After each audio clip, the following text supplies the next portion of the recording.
Hi and welcome to this video. Today I want to talk about my experiences with the RF100-300mm f2.8 for wildlife photography. Why would you use a 100-300mm for wildlife photography? Isn't it too short? I need to say I definitely love my 600mm f4, both for the nice bokeh and for the reach that it gives me for taking pictures of small birds. On the other hand, if I have some other subjects that are either bigger or I can approach a bit more closely, like squirrels, ibex, or if I just want to show a bit more of the environment, then I often find 600mm is a bit too much. So in the past, I have often used my 70-200mm 2.8 to do this job, but at the same time, 200mm was a bit too short. So then I upgraded to the RF100-500mm f4.5 to 7.1. It did a fantastic job in backlit situations, or if I wanted to take some silhouettes of ibex. However, as you can probably imagine, f7.1 at 500mm or at 300mm, it's f5.6. You don't get a super smooth background, which sometimes is not a problem. Sometimes you can rearrange or kind of incorporate the background in your image, but sometimes I wanted to have a cleaner background that is less distracting. And for this reason, I have been thinking about buying a 300mm 2.8, but I wanted to wait until there is an RF version.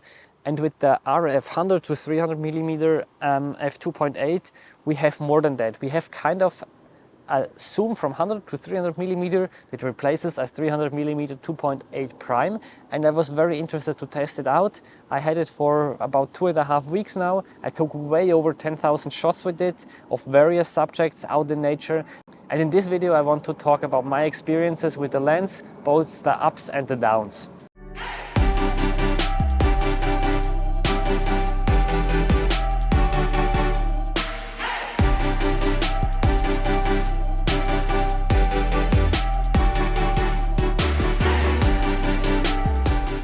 When I picked up the lens for the first time, I was surprised how heavy it is. It weighs around 2.6 kilograms, and I was just expecting something a bit lighter. The RF100-500 weighs about half. And I was then checking how much the predecessor, the EF300mm 2.8 L IS of the second generation was, and it was actually 2.4 kilograms. But you also need to weight in the R adapter that you need to use it on a mirrorless camera from Canon, and then you're about at 2.52 kilograms, so only 70 grams of a difference to the RF100-300. I'm honestly not really sure if you feel this difference in practice. What you will most likely feel is the difference in size. So the diameter stayed the same, 13 centimeters at the widest, however the length changed. So with the EF300mm 2.8, it had a total length of 25 centimeters, of course, again, plus the adapter. This one here is 32. So that's quite a difference, and if you put it in your backpack, you will most likely feel this difference. And while the EF300mm 2.8 had a drop-in filter like many other super teles, this one has an actual typical screw filter that you put on the front of the lens, and it's quite a big one. It's 112 millimeters diameter. I have not used one, but I can tell you they get quite expensive if you want to use a polarizer or a neutral density filter, for example, for taking landscape pictures. The minimum focus distance of this lens is around 1.8 meters, which is 20 centimeters shorter than the one of the EF300mm 2.8. Nevertheless, the maximum magnification that you can get with the RF100-300 is 0.16, which is a tiny bit less than the 0.18 that you can get with the EF300mm 2.8. And I think this difference is just due to the loss of effective focal length that you have in zooms on close distance. What has definitely been improved is the image stabilizer, so it was rated at 4 stops for the EF300mm 2.8 second generation. This one has 5.5 stop rating, and if you use it with a camera that has an IBIS, an in-body image stabilizer like the R5, R6, R7, R3, then you can get up to 6 stops of image stabilization. If you have a closer look at the RF100-300, you can see that more or less typical switches here. You have the image stabilizer on-off, the modes 1, 2 and 3, an AF/MF switch, a focus limiter, so you can either have the full range or 6 meters to infinity. I would also have preferred to have something like 1.8 meter to 20 meter for taking pictures in flights of smaller birds like swifts. There it would have prevented that the camera accidentally jumps on the background. There is a workaround for this, and this was the focus preset that I used a couple of times, and this has been redesigned basically if you compare it with other super telephoto lenses from Canon. So you have a switch that has 3 different positions. It has LFN for lens function, so then this button here will just do whatever you set in the camera. You have preset, which means if I put it on this preset position, if I press this, if I focus, let's say on 20 meters, I press this button quickly, it will like memorize the focus on 20 meters. And if I then switch here to recall, I take some pictures, and then I can just press here and it goes back to this 20 meters or whatever distance you have set before. As I mentioned, quite useful for taking pictures of birds in flight or if you're working in the feeder. Keep in mind, as always, this stays like set if you turn off and on the camera, if you switch the modes, this and that. But as soon as you remove the lens, if you add a teleconverter, whatever, then this gets lost and you need to set it again. I think I still prefer the implementation of Nikon. I think it was the same with the Z 400mm f4.5 and the Z 600mm f4. So basically you have a button in a very similar position than this one for setting the focus. And by the way, this position is really nice, you can easily reach it. But then you could use one of the lens function buttons to recall the focus. And for me this was easier than trying to move a switch around here that has, to make things worse, not 2 positions but 3. So finding the right one was not always so easy. Here I would just hope Canon would maybe add this via firmware update or give us the option to maybe even put the recall on a button on the camera. In front we have the lens hood, which comes with this screw like basically all super telephoto lenses have it. And in the front we have like a quite classical lens cap, which I actually liked. I prefer it over the other type of lens protection that we have on the super telephoto lenses. And maybe you have already noticed the black lens foot here. This is obviously not the one from Canon. The one from Canon is just super big. It's the same as they ship with the RF600mm f4. Why is this a problem? Well, mainly if I try to put the lens in my backpack, it just takes a lot of space. It makes it hard in my smaller backpack to put other lenses aside. And second of all, if I turn this around, with this smaller lens foot, it's a Wimberley lens foot for the RF600mm f4, I can easily reach the focus ring or the zoom ring. And I found this a bit more difficult with the larger lens foot, at least for my hands. And it was really annoying me so much that even though I only had this lens for 2.5 weeks, I actually changed the foot. If you're interested in this one, I linked it below in the video description. So I already mentioned we have the focus ring here, and then we have the zoom ring here, which actually makes some noises. In the beginning I thought, oh, maybe something is not right with the lens, but then I saw a video of Dwight Payton of doing a review of this lens and he had the same phenomenon, so it seems to be designed like this. Then we have the control ring here where you can set your ISO, exposure compensation, focusing modes, whatever, and the 4 lens function buttons here in the front. Something else I want to mention is that the lens makes a quite distinct sound if I turn it on that I'm not used to from other Canon lenses. I think it's the image stabilizer. Not a big deal because afterwards, if I'm trying to take pictures, I cannot hear the stabilizer or the focusing. This is super quiet. The lens also works with both the RF 1.4 and 2x extender, and you still maintain the whole focal length. So it's not with the like with the 100-500, where as soon as you put an extender, you can only zoom it from 300 onwards. Here you keep the whole length. So this means with the 1.4 extender, it turns into 140mm to 420mm f4. And with a 2x extender, we get a 200-600mm f5.6. So obviously I was interested in how sharp this lens is, both with and without extenders. So I did some test shots. I had a distance of roughly 10 meters, and unless I specify otherwise, it was shot wide open because I think this is how I will use the lens most often. And if we look at 100mm, both in the center of the image and on the edge of the image, we can see that the sharpness is really good. Same at 200mm and at 300mm. We see that at the edge it's a bit darker. This is the typical vignetting that you have with almost all super telephoto lenses. You can easily correct this, and of course stopping down would help, but not what I usually do.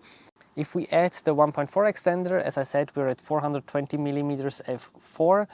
Image quality both in the center and the edge still quite good in my opinion. Here I actually did some mistake when taking the picture, so it's not the proper edge, it's somewhere between the center and the edge. I'm sorry for that. And then if we throw the 2x teleconverter at 600mm f5.6, it's still okay, but I feel we feel a bit a loss of image quality, but it was a bit hard for me to tell. So what I did is actually some comparison shots. I think many of you know the 100 to 500mm f4.5 to 7.1, a very sharp and good lens. So I compared this against the 100 to 300mm. Let's start at 300mm with both lenses wide open. So the RF100 to 300mm at f2.8 and the RF100 to 500mm at 5.6, and you can already see the effect of the different aperture in the background blur. However, if we look at sharpness, I think in the center of the image there is not a huge difference. I would maybe give a slight edge to the RF100 to 500mm, and if we look at the edge of the image, I cannot really see much of a difference. However, I would say that the RF100 to 300 might have a slight advantage here. Next, I put the 1.4 extender to the RF100 to 300mm, which gives me an effective focal length of 420mm at f4. And in the center of the image, I think again you can see that the RF100 to 500 is a bit sharper. If we go on the edge of the image, I think here they are quite even. Many lenses, especially zoom lenses, lose a bit of image quality when adding a tele extender, so I decided to stop down from f4 to f5.6. And then the image quality of the two lenses looks very comparable, both in the center of the image and at the edge. And we should take into consideration that the RF100 to 300 is still letting more light into the camera. And if we throw in the 2x tele extender to get 600mm, obviously I cannot compare it anymore against the 100 to 500mm, so I compared it against my EF 600mm f4 of the second generation. And here you can really see that the 600mm is much sharper, already in the center, but even more pronounced in the edge. But this was also to be expected. Usually a zoom lens with a 2x extender will probably not beat a prime lens without extender. If you stop down, you can improve the sharpness a bit. So depending on the subject, I would maybe recommend this. So this was a bit technical, so I want to show you some real-world examples that I took with this lens and explain a bit what I liked about the lens in this setting and what not. So the first one is this picture of a squirrel. As I mentioned in the beginning, I was eager to use this lens for taking pictures of squirrels because their 600mm was often too much. And especially last winter when I was taking some pictures with Danny Connor and she had her 300mm 2.8 and I had my 600mm f4 and I needed to go back and back. I was a bit frustrated, so I was really interested of how this one performs. I went to the same forest. Obviously now there was no more snow. And I was actually super happy about having a zoom, a 100 to 300mm zoom. And I found myself using it most often somewhere between 150 and 300mm. This one here is taken at 250mm. I took a really low angle to have a nice distant background that then blurs quite nicely. I shot it wide open, which can be quite challenging for the autofocus because there is a very shallow depth of field, but it had basically no problem. The image is very sharp and I really like the look of the image. The second picture shows a Swift that I was taking like 200 meters away from my house. And Swifts are not that big, so 300mm was not enough. I added the 1.4 extender and I still wanted to include some of the surroundings, some of the mountains in the background. And here I was surprised how well the autofocus was performing. It was really very fast, tracked the bird very reliably. What helped a bit was using the focus preset from time to time, but I was expecting to have much more autofocus images and I was really surprised with the keeper rate. In the next example, I needed a bit more focal length. I had this duckling that was approaching me, but it was not coming very closely, so I threw in the 2x tele extender. I didn't use it at the full focal length. As you can see, it was at 540mm, and it was wide open at f5.6. And here again, I really like the flexibility of having the zoom, because for this particular scene, 600mm would have been a bit too much. The framing would have been too tight for my taste.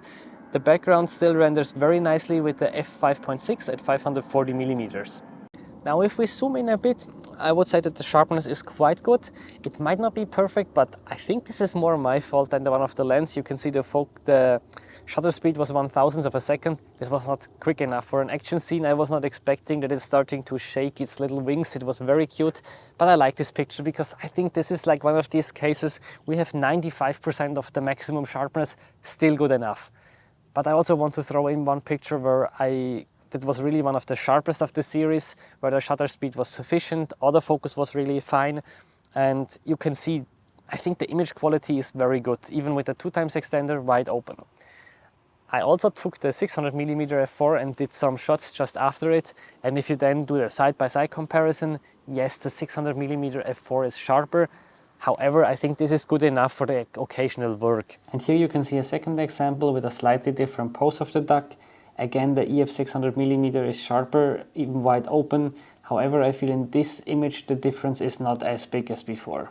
The last picture that I want to discuss is also very cute in my opinion. It shows a young ibex. And for going into the mountains, I was really looking forward to using this lens. And I only took this one as my only telephoto lens with both extenders. For this one, I didn't use any extender. I used 300mm 2.8, wide open, to have a bit of nicer background blur and to have the flowers in the foreground also a bit more out of focus. And if we zoom in, it's just crazy the sharpness that this lens delivers. I was very happy with the result, and again happy to have a zoom actually. 300mm was pretty perfect for this one, but when the mother came of the young ibex, I think she was passing either like half a minute before or after over the same scene. I was very happy that I could zoom out. I don't remember the exact numbers, but around 220 or maybe 250mm. How well does the autofocus perform on this lens? Overall, I was very happy with the performance. With the ibex, it was sometimes losing the focus a bit. So if I had a series with 10 images, then at some point just 2 were slightly out of focus. But I need to say I had this with other lenses in the past, even with non-mirrorless cameras, so it's not something about the subject tracking. I also had this with my 5D Mark IV and the 70-200. For some reason, ibex are a bit more tricky, I don't know why. But otherwise, really, it recognizes the subject very quickly, it sticks to it, and as you have seen on the flight pictures of the Swifts that I took, even with the extender, it was doing very well. I felt with the 2x extender, I felt a bit of a drop. I had the feeling with the ducks with the 2x extender, it was missing the focus a bit more often. Not that it was completely defocused, but just ever so slightly off. But again, I think this can be expected with the 2x extender. So in these 2.5 weeks that I use this lens, I have not once put it on a tripod, except for the sharpness tests. So the image stabilizer for me is very important. And I did some tests here and I compared it to the 100 to 500mm, both at 300mm, 1/30th of a second. And then I divided the images into 3 categories: blurry, okayish, and sharp. And as you can see, we get slightly more sharp images with the RF100-500 than with the RF100-300. However, the differences are not crazy, and I don't think the image stabilizer here is less efficient. I think it's probably just that you shake a bit more because of the weight.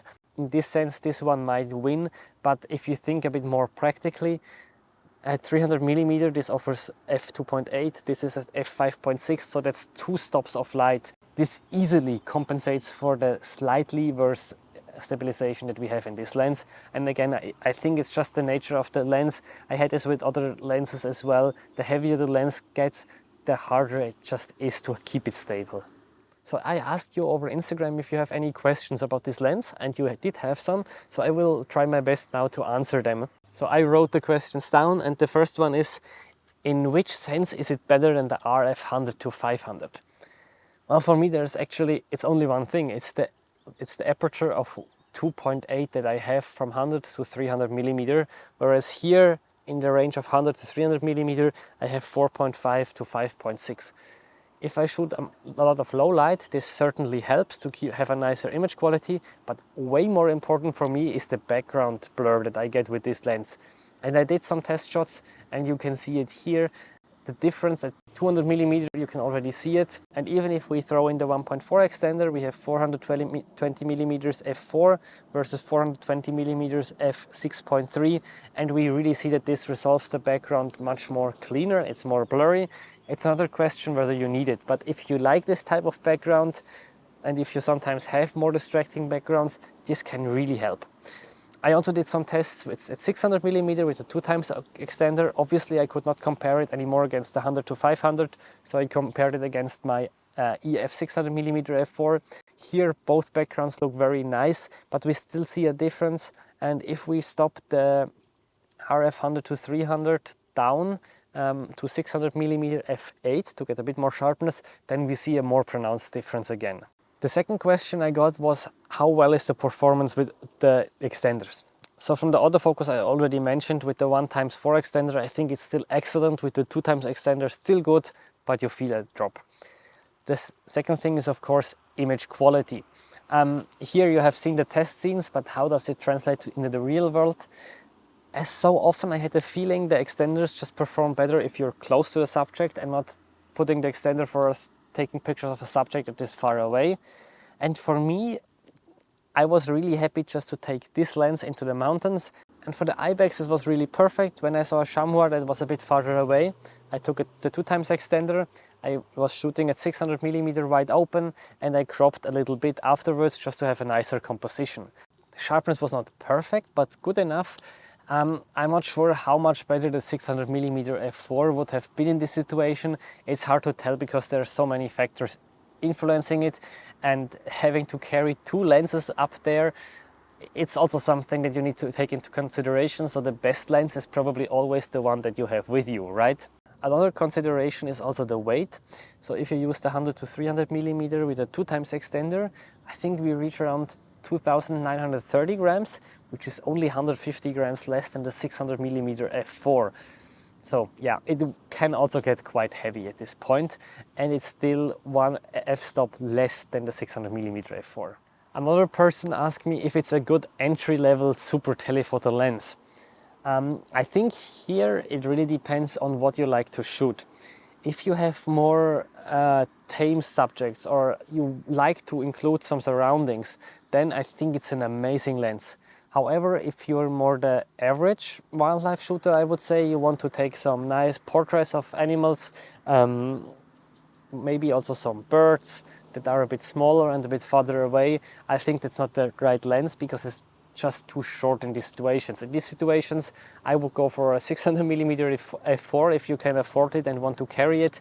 If you want something a bit cheaper, it could also be that you just look for on the used market. I recently did a video comparing the 500mm f4 of the second generation to the 600mm f4 of the second generation.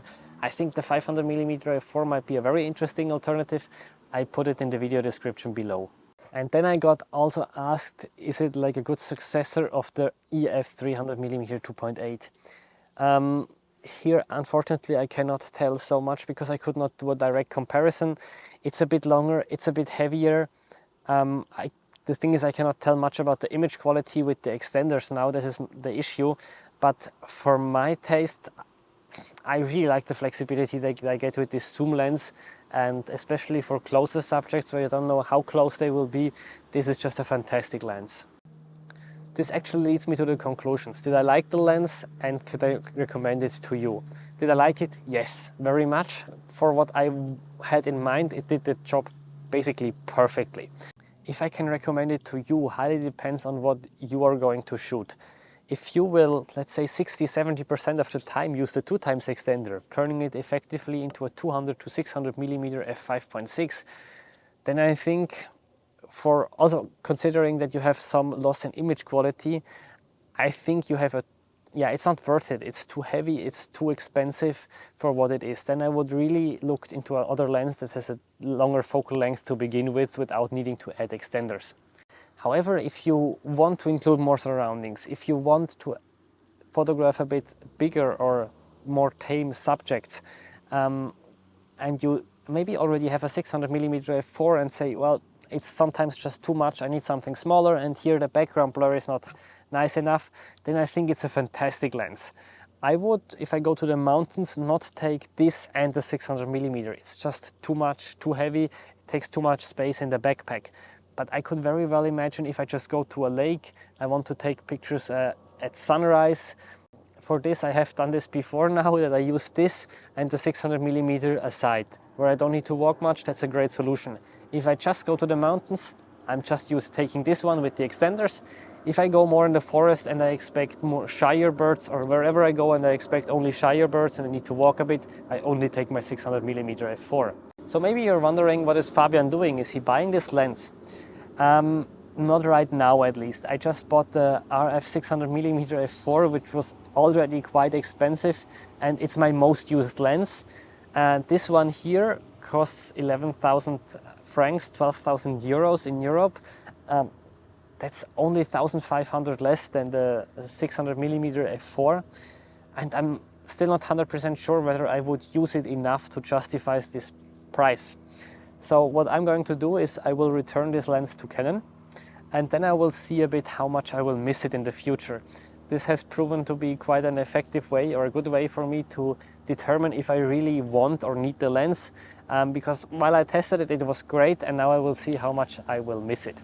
And I think if I would have a 400mm 2.8, I would probably just buy a 70-200, and then I have kind of a nice coverage. But as I mentioned, with the 600mm and the 70-200, there is a huge gap, and I think this fills it quite nicely. So let's see what I will do in the future. If you want to pick up the lens or a lens foot, I would be very happy if you do it over the affiliate links below. It was just help my channel to do these videos, because as you can imagine, it takes a lot of time to do these reviews. I also need to go to different places, sometimes with overnight, so there are some costs involved, and this way you could just support me without paying more.